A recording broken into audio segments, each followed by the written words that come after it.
graça de Jesus, o amor de Deus o Pai e a comunhão do Espírito Santo esteja com cada um de nós. Amém? Vamos fazer uma oração para a gente começar o culto de hoje. Senhor Deus, te agradecemos, Senhor, porque o Senhor nos libertou. Obrigada, nós Deus. éramos escravos do pecado, nós éramos escravos de Satanás. Sim, Deus. Mas o teu sacrifício nos libertou e hoje estamos aqui para te adorar. Amém. Agora, Senhor, consagra-nos, abre nossa mente e nosso coração para entendermos a tua palavra, em nome de Jesus. Amém. Vamos abrir nossa Bíblia lá em Romanos, capítulo 5, versículo 8 e 9. Primeira das cartas do Novo Testamento, Romanos, capítulo 5, versículo 8 e 9. Vamos estudar hoje sobre um tema um tanto polêmico, que as pessoas têm muitas dúvidas, mas que é fundamental nós aprendermos esse tema.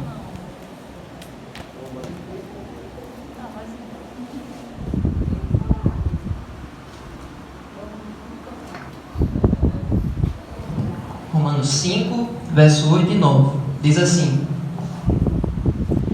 Mas Deus prova seu próprio amor para conosco pelo fato de Cristo ter morrido por nós quando ainda éramos pecadores.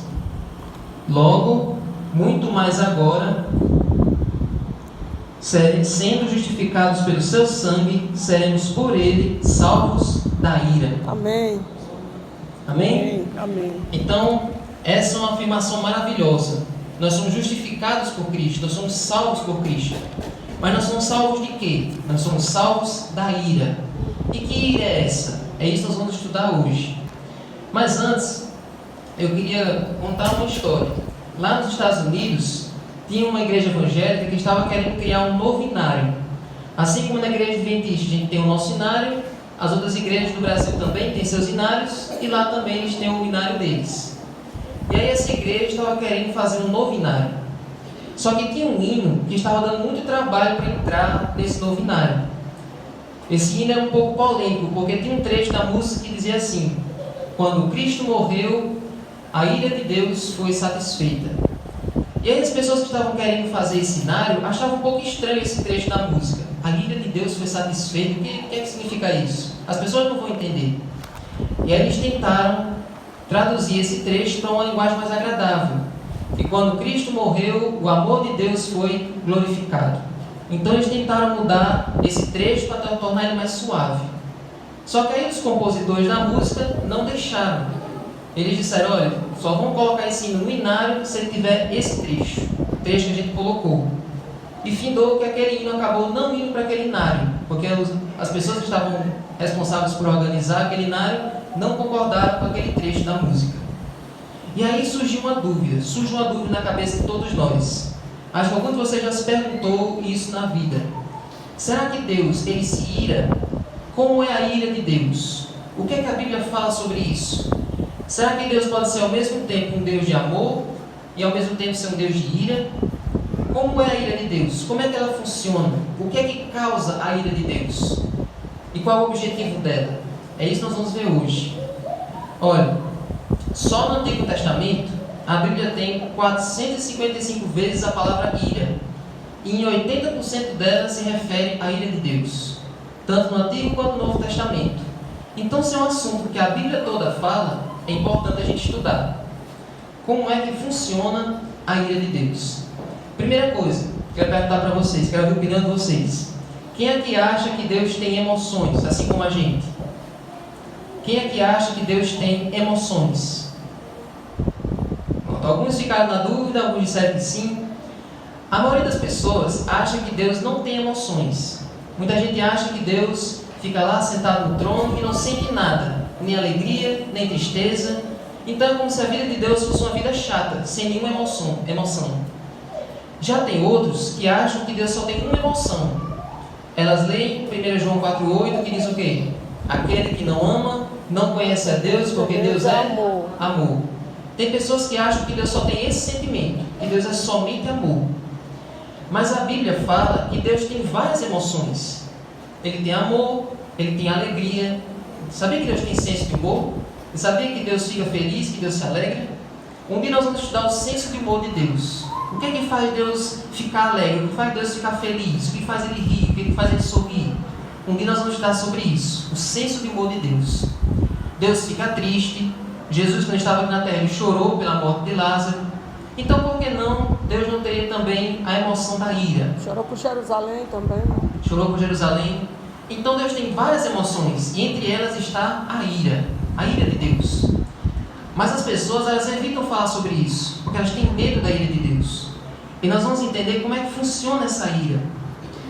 Sabia que se a gente rejeitar a ira de Deus, é a mesma coisa que rejeitar o amor de Deus? Se a gente ignorar que Deus se ira, é a mesma coisa que ignorar que Deus ama. Mas Davi, como é que isso funciona? Isso aí para mim não faz sentido. Vou dar um exemplo. Se um pai, por exemplo, ele é só amor, só carinho, só afeto com seu filho, mas quando ele faz uma coisa errada, ele não demonstra que está indignado. Ele não demonstra que ficou aborrecido. Ele está fazendo certo ou errado? Errado. Então, o amor de um pai está ligado com a sua ira. Se um filho faz uma coisa errada e não percebe no pai que ele está indignado porque fez aquilo errado, então ele vai ter uma noção certa do amor do seu pai ou da sua mãe? Não. Porque ele vai achar que o amor é deixar fazer tudo o que ele quiser. Não é verdade? Então não dá para ignorar a ira de Deus, porque quando a gente ignora a ira de Deus, a gente também está ignorando o amor de Deus. E outra coisa, todas as emoções que Deus sente são infinitamente superiores às nossas. Muita gente diz, não, Deus não sente nenhuma emoção, porque se ele sentir, é como se ele fosse um ser humano qualquer. Mas não, todas as emoções que Deus sente são superiores às nossas. Primeira emoção que eu falei, o amor. Por que o amor de Deus é superior ao nosso? O que é que vocês acham? Por que o amor de Deus é perfeito e o nosso é imperfeito? Quem acha? Por que o nosso amor é imperfeito? Tem alguém dizendo aqui.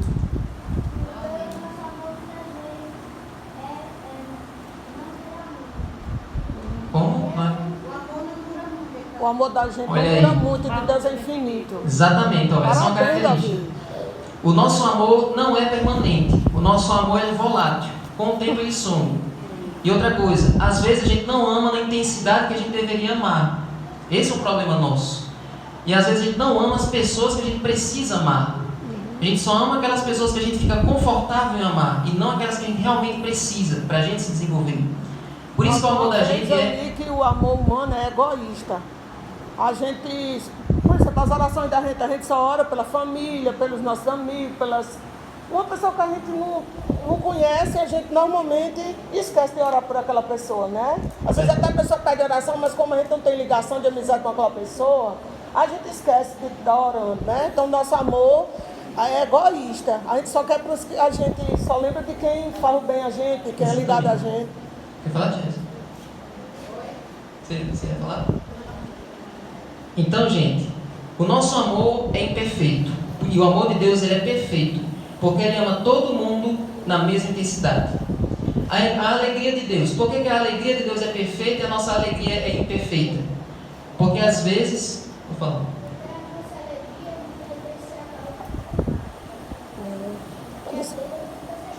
Olha aí. Nossa alegria acaba rápido. Então, olha, por que a nossa alegria muitas vezes é imperfeita? Porque às vezes a gente se alegra com coisas erradas. Às vezes a gente ri do que não deve rir. Às vezes a gente se alegra do que não deve se alegrar. Então a alegria de Deus é muito superior à nossa. A nossa tristeza, por que às vezes a nossa tristeza é imperfeita? Muitas vezes quando a gente fica triste, a gente acaba se magoando. E às vezes a nossa tristeza se transforma em depressão. Deus ele não se magoa. E Deus também não fica em depressão, ele não fica depressivo. Por isso que essa emoção em Deus, ela é superior à nossa. Então, a nossa ira não pode ser comparada à ira de Deus. A emoção, a ira de Deus, ela é superior à nossa. Ela tem um propósito mais elevado que o nosso. E nós vamos entender isso com o tempo. Uma outra coisa que a gente pode pensar, uma outra coisa que a gente tem que destacar, é que Deus, ele não tem raiva. Ele tem ira. Ele não tem raiva. O que significa isso? A raiva é uma ira descontrolada. Todos nós aqui temos raiva. Às vezes a nossa ira, a nossa indignação, a gente fica descontrolado e desconta nas pessoas erradas. Então, Deus não tem isso. Deus não tem raiva. Ele tem indignação. E nós vamos ver já contra o que ele tem essa indignação. Outra coisa, ele nunca descarrega a ira que ele tem por impulso.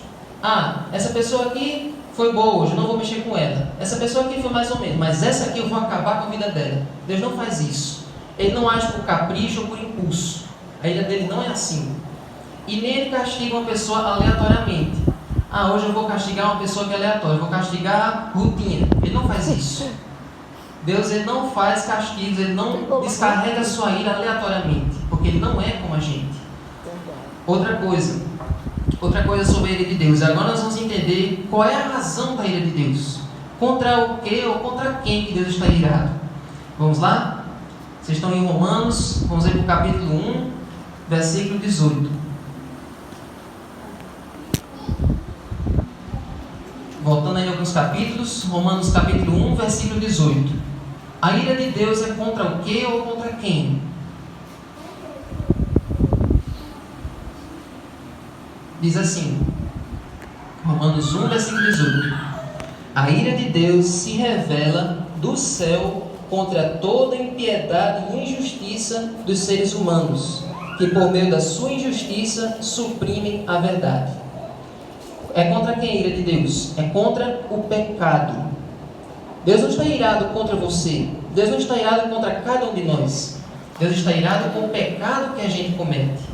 O pecado é a coisa que mais aborrece a Deus. É a coisa que mais deixa Deus aborrecido, mais indignado. Então a ira dele é contra o pecado. Então ele ama cada um de nós, mas odeia o pecado que nós praticamos. Mas qual é o objetivo da ira de Deus? Será que ele tem alguma coisa em mente quando ele se ira contra o pecado? Vamos lá? Para o livro de Isaías, capítulo 12. Isaías é lá no Velho Testamento. É o primeiro livro profético do Velho Testamento. Você abre em Salmos e vai para a direita. Provérbios, Eclesiastes, Cantares, aí vem Isaías. 12, verso 1 e 2.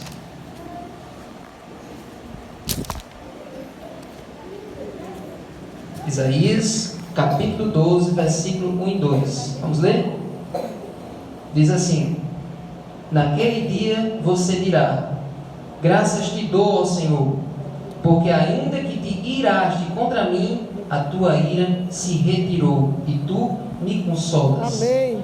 Eis que Deus é a minha salvação, confiarei e não temerei, porque o Senhor Deus é a minha força e o meu cântico, e Ele se tornou a minha salvação. Amém. Amém? A ira de Deus, ela não é despejada com toda a sua força na nossa vida. A ira de Deus é para que o pecador ele se toque e entenda que ele precisa se arrepender e estar do lado de Deus.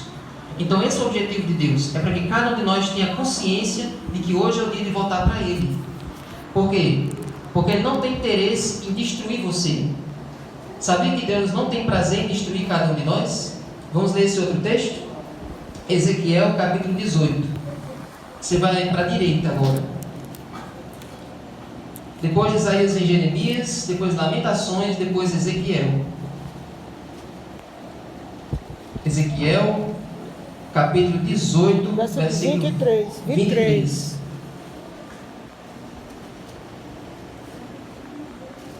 Capítulo 23. Ezequiel 18, 23. Ezequiel 18, verso 23. Será que Deus ele sente prazer em castigar as pessoas? Será que Deus ele tem ali uma vontade de destruir a cada um de nós? Vamos ler? Diz assim: Vocês pensam que eu tenho prazer na morte do ímpio? Diz o Senhor Deus. Não desejo eu muito mais que ele se converta dos seus caminhos e viva? Olha aí, Deus está dizendo: eu não tenho prazer na morte de vocês. Eu não fico feliz quando vocês se dão mal na vida. Eu não fico feliz quando vocês morrem.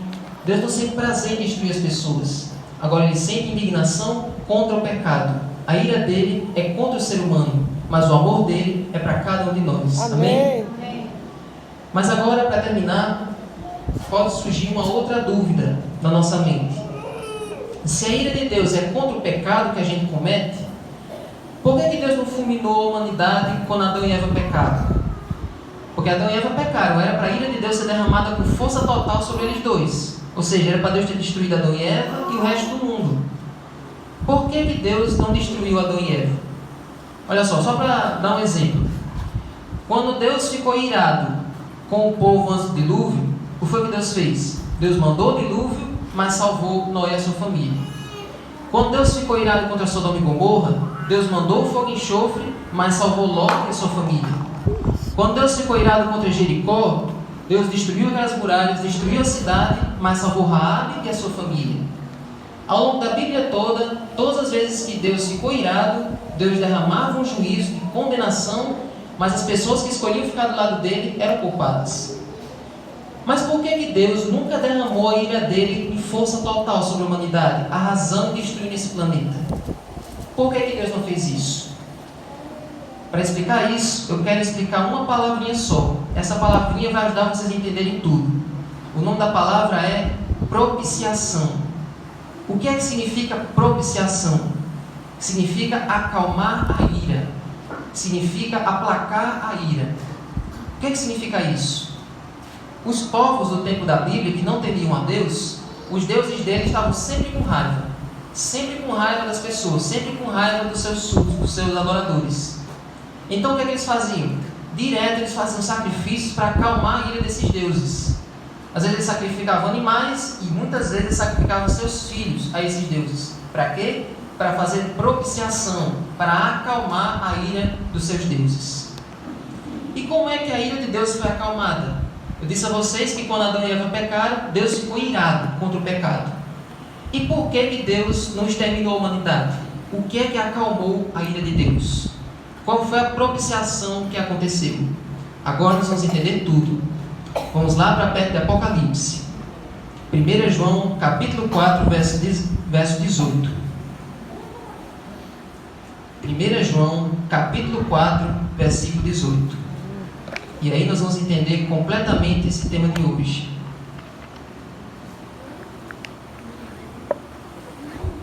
Versículo 10.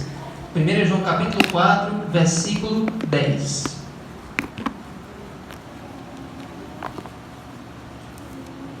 João capítulo 4, versículo 10. O que foi que aconteceu naquele dia que Eva comeu do fruto e que por isso nós estamos aqui hoje? Por que Deus não destruiu a humanidade naquele dia? 1 João capítulo 4, versículo 10. Amém? Amém. Vamos ler, diz assim: Nisto consiste o amor, não em que nós tenhamos amado a Deus. Quando a gente não nasce gostando de Deus, a gente não nasce amando a Deus. A nossa natureza leva a gente a odiar as coisas de Deus, a odiar a Deus. Não foi porque a gente amou a Deus que Deus decidiu fazer alguma coisa pela gente, mas foi por quê? Mas em que Ele nos amou. Tem um verso aqui para frente, aí o verso mais para frente aí que diz assim: nós amamos porque Ele nos amou primeiro. Não é porque a gente amou a Deus primeiro e Deus teve pena e fez alguma coisa pela gente. Não. Foi porque Ele nos amou. Verso 19. O verso 19 que diz isso. Nós amamos porque Ele nos amou primeiro. Mas agora eu quero voltar para o verso 10 para a gente entender de vez esse tema. Não em que nós tenhamos amado a Deus, mas em que Ele nos amou e enviou o seu Filho como o quê? Propiciação. Como o quê, gente? Como propiciação pelos nossos pecados. Amém? Amém. Eu disse a vocês que os povos daquele tempo, para acalmar a ira dos seus deuses, eles sacrificavam várias coisas para acalmar a ira dos seus deuses. Mas naquele dia que Deus ficou irado contra Adão e Eva, Deus tinha que descarregar aquela ira de alguma forma. Mas Deus não queria descarregar aquela ira em nós. Deus não queria jogar toda a sua ira em cima de Adão e Eva. E sabe o que Deus fez? Sabe o que Jesus fez? Ele disse: Pai, descarregue toda a sua ira em mim. Toda a sua indignação por causa do pecado deles dois e de toda a humanidade que vai nascer daqui para frente, eu quero que o Senhor coloque em cima de mim. Todo o ódio que o Senhor tem pelo pecado, toda a ira que você tem pelos pecados que eles cometem, a culpa deles, eu quero que o Senhor coloque em cima de mim. Porque aí, quando eu morrer, e no dia que Jesus morreu, a ira de Deus foi aplacada. Amém. A ira de Deus foi acalmada. Obrigado, Deus. Só por causa do sacrifício de Jesus que você está aqui hoje, que você acordou hoje, que você respira todos os dias. Era para todos nós termos morrido. Era para a ira de Deus ter sido derramada com força total lá naquele dia que eles comeram do fruto. Mas ali foi a propiciação que Jesus fez, que nos deu vida, e por isso nós estamos aqui. Mas um dia, irmãos, e esse dia vai chegar, um dia Deus vai derramar a sua ira com força total. Mas sobre quem? Sobre o mal, sobre Satanás, sobre os demônios, e sobre o pecado e sobre os pecadores. Aqueles que não quiserem ficar do lado de Cristo, que não aceitar essa propiciação, vão receber a ira de Deus com força total, que vai ser o dia que Deus for eliminar o mal com fogo e enxofre.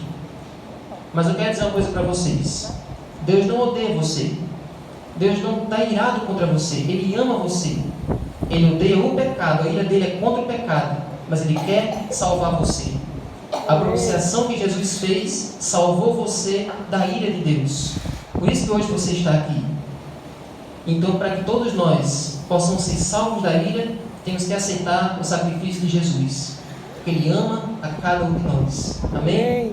Amém. Vamos cantar dessa esperança? Vamos cantar dessa alegria que a gente sente de sermos salvos por Jesus? Vamos ficar de pé?